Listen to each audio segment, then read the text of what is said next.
Pessoal, vamos virar mais uma vez a página aqui. Ricardo, os colecionadores de armas, atiradores e caçadores, chamados CACs, né?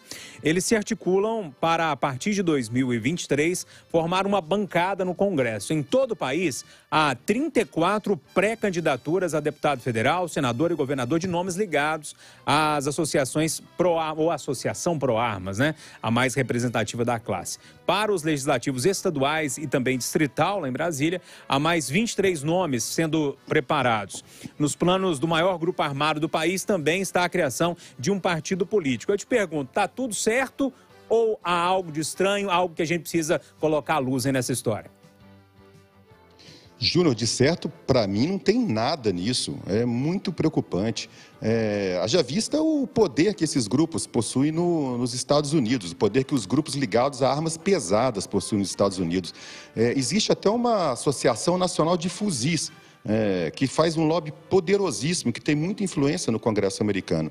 Gente, o Brasil já é um país violento por natureza, a gente tem que reconhecer isso.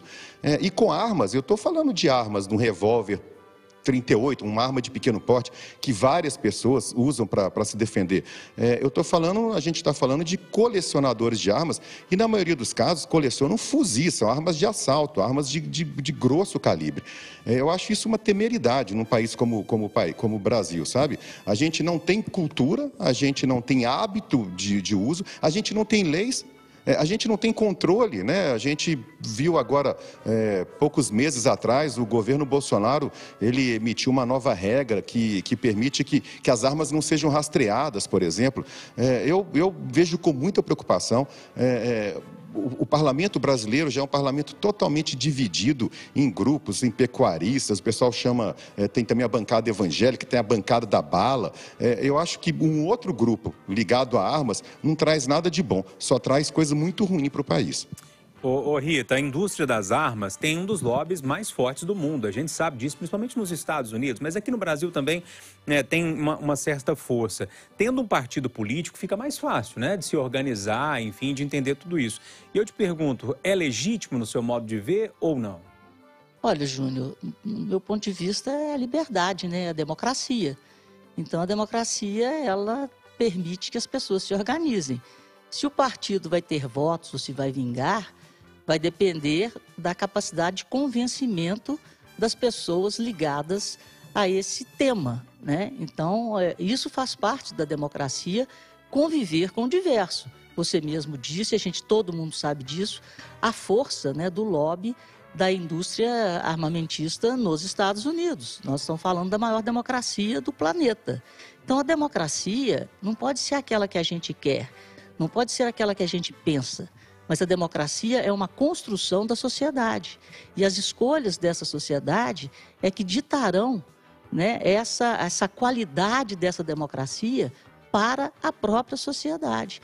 Então, temos representantes dos mais diversos pensamentos.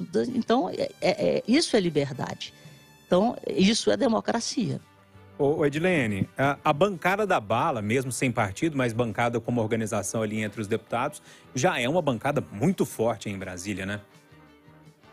É sim, Júnior. A bancada da bala, que é formada principalmente por integrantes da segurança pública, é uma bancada forte aqui em Brasília. Eu concordo com a Rita e com o Ricardo. Eu acho que é legítimo que eles reivindiquem seu espaço. A democracia é isso, por mais que eu, por exemplo, não sou armamentista. Eu acho que o Brasil já tem muitos problemas e com a expansão do acesso às armas, começa a ter problemas que outros países que estão mais desenvolvidos hoje têm, que nós não temos. Como esse pessoal que pega a arma e sai atirando em todo mundo aí, porque tem arma com facilidade. Adolescente, né, e jovens saem atirando nas pessoas. Eu acho que a gente vai começar a ter com mais frequência esse tipo de problema que a gente não tem, por exemplo. Eu acho que nem todo mundo tem condição de ter uma arma por condições psicológicas e de controle emocional mesmo. Tem gente que brigou e quer sair atirando. Então, isso é um perigo. Mas que a mobilização deles para formar um grupo que os represente ou até um partido é legítima, isso é. O que eu lamento muito é que no Brasil os mais pobres não tenham nem dinheiro e nem tempo para se mobilizarem e também formarem as suas representações no Congresso Nacional, por exemplo, porque passam o tempo todo trabalhando e ganhando pouco e têm pouco tempo para fazerem seus próprios representantes políticos e serem eles também candidatos a se representarem. Então, isso é uma tristeza no Brasil. Por isso que tem bancada de tudo quanto há e não tem, de fato, tantos políticos que as pessoas se sintam representadas por eles. Porque a democracia ela não se efetiva como ela deveria. Ainda é muito falha. Pois é, pessoal, tem um outro tema aqui que teria tudo a ver com, ou melhor, tem tudo a ver com esse tema que a gente estava debatendo de armas, mas infelizmente não vai dar tempo para discutir, que foi um motorista de reboque que morreu baleado em uma briga de trânsito com um delegado da Polícia Civil. Isso está gerando uma polêmica danada nas redes sociais e a gente está acompanhando esse caso, né? Está lá no site da Itatiaia a reportagem completa, mas como a gente não vai conseguir debater esse tema aqui no Conversa de Redação, eu prometo para o ouvinte da Itatiaia que daqui a pouco, às 10 horas, no Rádio Vivo, nós vamos debater esse tema e tentar entender aí as nuances, os caminhos que a gente pode trazer desse assunto. Você quer falar, Ricardo, rapidamente? Eu só gostaria de ver um dia ter a bancada do livro lá em Brasília. Eu ia gostar muito de ver isso aí. Então é isso, pessoal. Júnior, e eu queria completar para falar que tem gente que não tem condição nenhuma de ter uma arma, mesmo que essa pessoa tenha legalmente uma arma, né? É o caso aqui, parece, do delegado, né? Pessoal, ponto final no Conversa de Redação com a Edilene Lopes, Rita Mundim, Ricardo Kertzmann. A gente debateu os assuntos mais polêmicos do dia aí. Você fica agora com a Cirantão. Eu volto às 10, como eu disse, no Rádio Vivo. E a gente vai debater esse assunto aí desse motorista de reboque que morreu, infelizmente, em uma briga de trânsito aqui em Belo Horizonte. Um bom dia para todo mundo.